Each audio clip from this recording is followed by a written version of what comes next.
Ahsoka Episode 8, or the finale, is here, and it was a masterpiece, an absolute masterpiece. From start to finish, this finale was incredible. It was the cherry on top to this season that was Ahsoka. Not only was this the best Star Wars Disney Plus series we've ever seen, it's probably up there with some of the greatest Star Wars projects ever, and that's saying something. Now, there's a lot of hidden details, callbacks, and expanding of the lore of Star Wars in this episode that you might have missed. So stick around till the end of this video to not miss out on anything. Of course, rank this episode out of 10 in the comment section below, smash a like on this video, and let's break this all down.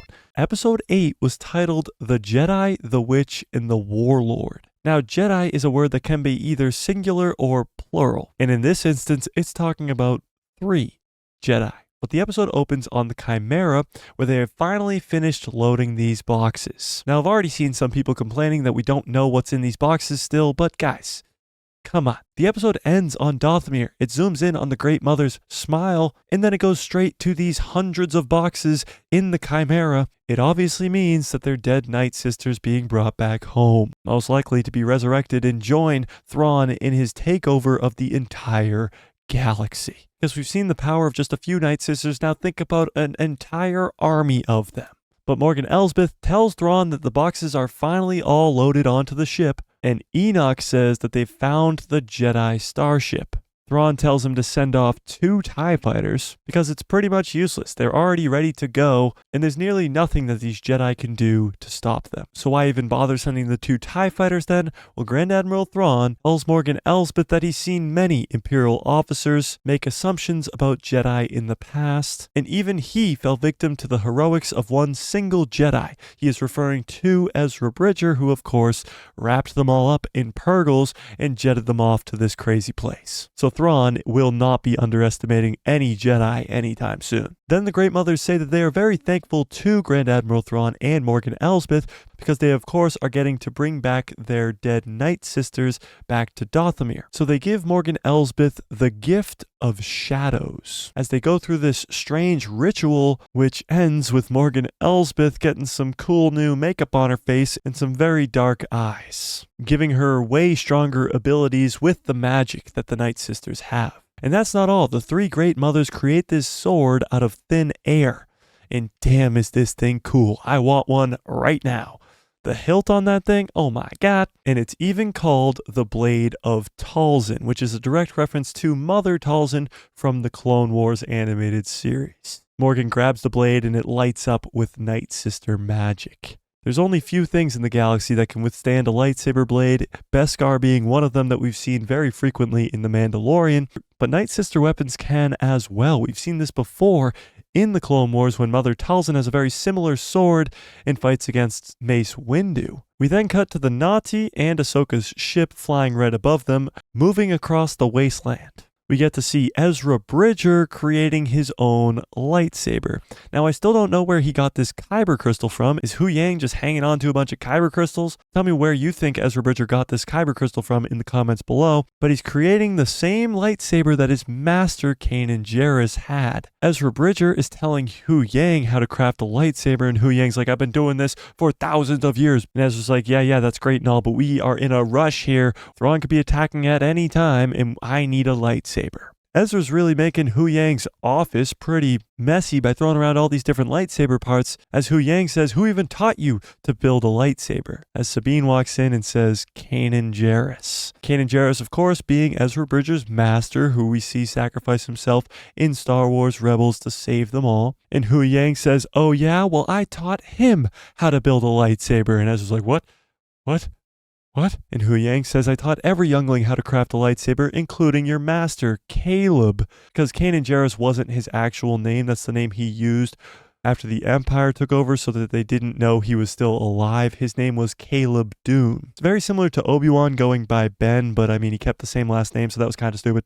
But Hu Yang pulls out the same piece to Kanan's lightsaber and says that this piece was one of 2 and the other one was on Kanan's lightsaber. He created this piece as a replacement just in case he lost the pieces, meaning Ezra Bridger literally has the same lightsaber as his former master. Very cool. Ezra asks how old Hu Yang is, and he says old enough to know that the relationship between a master and an apprentice is as challenging as it is meaningful. And it cuts over to Sabine, who of course knows this all too well. Her relationship with Ahsoka has been just that, challenging. She walks away and Ezra asks what's up with her. And we get a lot of explanation as to what actually happened with Sabine and Ahsoka in this time period between Star Wars Rebels and the Ahsoka show. A lot of fans have been pretty upset that we don't know what happened between the two of them. Hu Yang explains that Ahsoka became afraid that Sabine was training for the wrong reasons.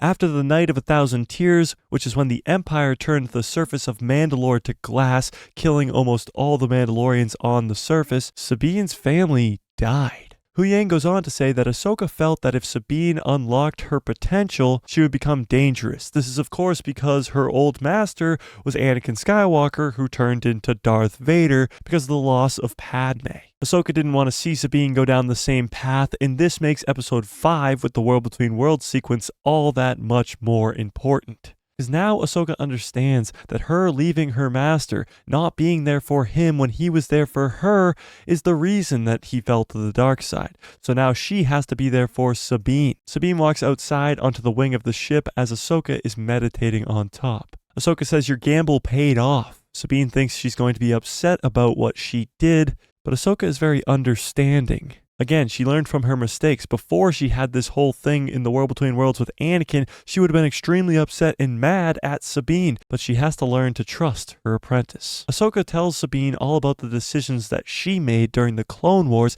and how nobody, except for her master, believed in her. And even when everybody else thought she was wrong, this is of course referring to Season 5 of the Clone Wars when Ahsoka is framed for bombing the Jedi Temple. And Anakin is the only one who believes she is innocent when everybody else thinks she did it. And Ahsoka says, Anakin always stood by me, and now I'm always going to stand by you. Ahsoka asks if Sabine has kept up on her training, and she says, I try, and laughs. And before Ahsoka can say anything, she says, I do. Of course, it's because... Do or do not. There is no try. Ahsoka says, train your mind, train your body, and trust in the Force. That's when Ezra Bridger walks outside to show off his lightsaber when 2 TIE fighters come flying overhead. They begin to shoot down the Jedi starship, which doesn't really have its deflector shields up because it's not expecting an airstrike, so Sabine runs back inside as Ahsoka and Ezra jump to the ground and use the Force to keep the ship afloat. The TIE fighters come back around for a second approach, and Ahsoka and Ezra can't hold it much longer. Sabine gets the ship up and running enough for one big burst as they fly directly at the TIE fighters, taking them both out. But in the process, they crash the ship, making it pretty much useless and leaving Hu Yang in the naughty for the rest of the episode to fix the ship. We then cut back to Thrawn on the Chimera talking to Enoch. Enoch tells him of what happened with the TIE fighters. He says without their starship, it's almost nearly impossible for them to make it in time, but prepare the ground assault. Thrawn is not messing around. He knows what threat the Jedi pose, especially Ezra Bridger and the apprentice of Anakin Skywalker. We then see Ahsoka, Sabine, and Ezra riding in on these weird-looking hounds. As they get closer and closer to the Chimera, an airstrike comes down upon their head. The 3 of them have to use the Force to open the gates in front of them and enter the temple. This is when they are attacked by the night troopers who volunteered to die. We get a very cool sequence of Ahsoka with her 2 white lightsabers, Ezra Bridger with his new blue one, and Sabine with her green one, taking down all of the night troopers. The action in this finale is amazing. But as soon as these night troopers are taken down, the Great Mothers upstairs resurrect them. Zombie stormtroopers. Oh my goodness, does it get any cooler than this? They start to run up the stairs to get to the top of this temple before the Eye of Sion and the Chimera leave because they can hear that the Chimera is being docked right now. They're running out of time. Thrawn tells Morgan Elsbeth that she needs to stay behind because the Jedi can't make it onto the Chimera. He says, for the Empire, and walks onto the Chimera as Morgan Elsbeth says, for Dathomir. Ahsoka, Sabine, and Ezra make it about halfway up when they run into Morgan Elsbeth. Ahsoka tells the 2 of them to go because Grand Admiral Thrawn cannot escape, and she will deal with Morgan Elsbeth. Now, we've seen Morgan Elsbeth versus Ahsoka before in The Mandalorian Season 2, but this fight was incredible. The choreography was insane. The blade of Talzin versus the lightsaber was perfection. It was perfect. Perfect. Everything, down to the last minute details. But when Sabine and Ezra make it to the top of this temple, they are met by two purge troopers. These are undead purge troopers, and they are very, very powerful because their armor is better than stormtrooper armor, and they're already dead. While Sabine is fighting one, it rips off her helmet and she blasts its helmet off, breaking it, very similar to Anakin's breaking helmet in Obi-Wan Kenobi. But Sabine is lifted off the ground and being choked out by one of these troopers. And finally, the episodes and episodes and episodes of build-up for Sabine using the Force pays off. All the training with Ahsoka through these last couple episodes has finally come to the point where Sabine uses the Force. She forces her lightsaber into her hand and ignites the blade right through its head, as she also helps Ezra take down the other trooper. The Chimera is already taking off, as the two of them will not be able to make the jump, but Sabine says, "I can help." We've seen this in Rebels before with Kanan and Ezra, but Sabine has just used the Force for the first time. So Ezra trusting Sabine to help push him to the Chimera is a lot of trust. But when Ezra gets up there, he can use the Force to bring Sabine up. Ahsoka gets pushed back by the undead stormtroopers and Morgan Elsbeth to the top floor, as she seems like she's going to lose. She's surrounded and severely outnumbered. But Sabine didn't jump. She stayed. But just like she said earlier, how her master always stood with her, Sabine stands with Ahsoka. The two of them take down Morgan Elsbeth and the night troopers, but Ahsoka Tano loses one of her lightsabers in the fight. It gets cut in half by Morgan Elsbeth's night sister blade. But we cut to a scene where Ezra Bridger takes the comm off of the dead stormtrooper and uses a fake stormtrooper voice. This is very Ezra Bridger from Rebels, and it's a great touch. As he drags the night trooper body away, and we know what happens from here, he puts it on as a disguise, which we've seen him do many, many times. Grand Admiral Thrawn tells the Chimera to shoot down the temple. Hu Yang comes in last second and saves the day, saving Ahsoka and Sabine as the temple crumbles to the ground. They try to catch up to the Chimera in space, but aren't going fast enough, as Thrawn opens a channel to talk to Ahsoka. He commends Ahsoka for her efforts today, saying that she was quite a worthy opponent. And he also says perhaps this place, Peridia, is where a Ronin such as yourself belongs, as they blast into hyperspace, bringing Ezra Bridger with him, but stranding Hu Yang. Sabine, Ahsoka, and Hu Yang go back to the Na'ti, as Ahsoka looks to the side and sees Morai. Morai is an owl that has followed around Ahsoka for a lot of her life. After she went to Mortis with Anakin and Obi-Wan and died and became the living embodiment of the light side of the Force, Morai is just an owl that's kind of like the living embodiment of the light side of the Force. And Ahsoka begins to believe that this is where she's supposed to be. We then cut to Shin, who comes upon the bandits from earlier episodes, and she holds up her lightsaber. Now, this is one of the more interesting things that end the episode, because why is Shin staying with the bandits? But then we cut to Baylan Skoll, and this just gets insane. He's standing on a hand of a statue carved into a mountain of the father of Mortis. Again, the Mortis gods are the daughter, who's the living embodiment of the light, the son, who's the living embodiment of the dark side, and the father, who's the living embodiment of the balance between the two. Now, there's statues of the son and the father and the daughter, but the daughter's head's chopped off for some reason, as Baylan Skoll looks off into the distance and sees a glimmering light above a mountain. Now, we still don't know who's calling to Baylan. We assume that it has something to do with the Mortis gods, whether that's Abeloth, the father, or the son, we don't know. And it really, really is tragic. Ray Stevenson passed away back in May, and we won't really get to see more of this character portrayed by Ray Stevenson. Now, whether or not they will recast or deepfake his face, we don't know, but it's definitely not the last time we're going to be seeing Baylan, because whoever is calling out to him is so important for the future of Star Wars. But that's all for another video. We then see Baylan and Shin's shuttle